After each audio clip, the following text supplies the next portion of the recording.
Hello guys, welcome back to my YouTube channel study with Vaishali. तो आज हम देखेंगे कि क्लास 12th की ज्योग्राफी की फर्स्ट बुक का पहला चैप्टर है जो मानव भूगोल, प्रकृति एवं विश्व क्षेत्र के इम्पोर्टेंट एमसीक्यू देखेंगे। तो चलिए इस वीडियो को शुरू करते हैं।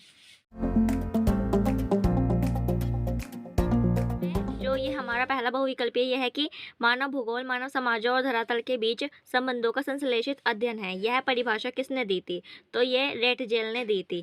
अब है कि मानव भूगोल अस्थिर पृथ्वी और क्रियाशील मानव के बीच परिवर्तनशील संबंधों का अध्ययन है। मानव भूगोल की इस परिभाषा को निम्नलिखित में से किस विद्वान ने दिया था? तो ये दिया था एलन सैंपल ने। और फिर है कि मानव भूगोल की निम्न में से कौन सी संकल्पना प्रकृति की सर्वोच्चता में विश्वास करती है? तो वह है पर्यावरणीय निश्चयवाद, जो कि मतलब कि पहली संकल्पना थी जिसको नियतिवादी भी कहते हैं। ठीक है। अब है नवनिश्चयवाद की संकल्पना किसने प्रस्तुत की थी? या फिर निम्नलिखित विद्वानों में से नवनिश्चयवाद की संकल्पना किसने प्रस्तुत की थी? तो नवनिश्चयवाद की संकल्पना ग्रिफ्थ टेलर ने प्रस्तुत की थी। और जो ये रेटजेल है, इन्होंने पहली जो नियतिवादी वो है संकल्पना उसके थे ये। ठीक है। अब है निम्नलिखित में से पर्यावरणीय निश्चयवाद का प्रतिपादक कौन है? अब ये आ गई पहले वाली। तो इसमें पर्यावरणीय निश्चयवाद का प्रतिपादक इसी सैंपल भी हैं और रेटजेल भी हैं। अब है कि निम्नलिखित कथनों में से कौन सा एक भूगोल का वर्णन नहीं करता है? तो इसमें है द्वैधता पर आश्रित। यह मतलब कि भूगोल का वर्णन नहीं करता है। अब है कि निम्नलिखित में से कौन सा एक भौगोलिक सूचना का स्रोत नहीं है? तो वह है प्राचीन महाकाव्य, क्योंकि इसका कोई भी भौगोलिक सूचकांक नहीं है ये। और है निम्नलिखित में से कौन सा एक लोगों और पर्यावरण के बीच अन्योन्य क्रिया का सर्वाधिक महत्वपूर्ण कारक है? तो वह प्रौद्योगिकी। इसे मतलब कि ये महत्वपूर्ण कारक है लोगों का और पर्यावरण के बीच में। अब है निम्नलिखित में से मानव भूगोल के अध्ययन का प्रमुख उपागम नहीं है?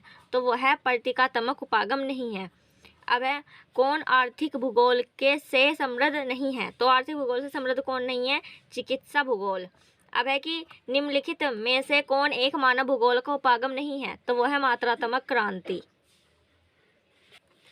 जो अभी हमने देखे थे वो मॉडल के एमसीक्यूज थे, वो बहुत इंपॉर्टेंट थे। और अभी हम बुक के एमसीक्यूज देखेंगे। तो चलिए इसमें जो सबसे पहले वो है निम्नलिखित में से किसको भूगोल के जनक के रूप में जाना जाता है? तो वो है इरेस्टोस्थनीज।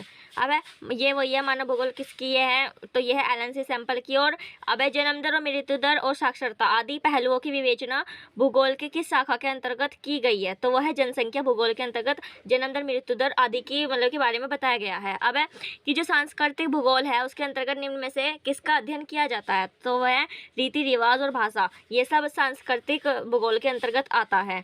अब है कि मानव भूगोल की निम्न में से कौन सी संकल्पना प्रकृति की सर्वोच्चता में विश्वास करती है? मतलब कि प्रकृति ही सब कुछ है। ये सब जो पहली संकल्पना थी वो मानती है, जैसे कि पर्यावरणीय निश्चयवाद, इसको नियतिवादी भी कहते हैं। अब है कि निम्नलिखित में से पर्यावरणीय निश्चयवाद का प्रतिपादक कौन है? तो ये पहले भी आ चुका है, तो यह है इसी सैंपल। अब है नव निश्चयवाद या रुको और जाओ निश्चयवाद मतलब कि सिद्धांत का प्रतिपादन किसने दिया था? तो ये भी पहले हो चुका है, ग्रिफ्थ टेलर ने। अब है प्रत्यक्ष अनुभव पर आधारित विचारधारा कौन है? तो वह है व्यवहारवादी विचारधारा। अब यहाँ पर है शिक्षा, स्वास्थ्य एवं आवास से संबंधित विचारधारा कहलाती है। तो वो कहलाती है कल्याणपरक विचारधारा। अब है कि किस समयावधि काल में जो भूगोल है उसको विश्व ज्ञान कोशीय विवरण की पुस्तक माना गया था? तो वह है आरंभिक उपनिवेश युग में। अब है कि मानव को प्रकृति के अनुसार स्वयं को ढाल लेने की प्रक्रिया कहलाती है प्रकृतिकरण। तो आई होप आपको वीडियो अच्छी लगी होगी। वीडियो अच्छी लगी है तो वीडियो को लाइक कीजिए, मेरे चैनल को सब्सक्राइब कीजिए। और अगर आपको किसी और टॉपिक पे वीडियो चाहिए उसके लिए मुझे कमेंट कीजिए। Thanks for watching.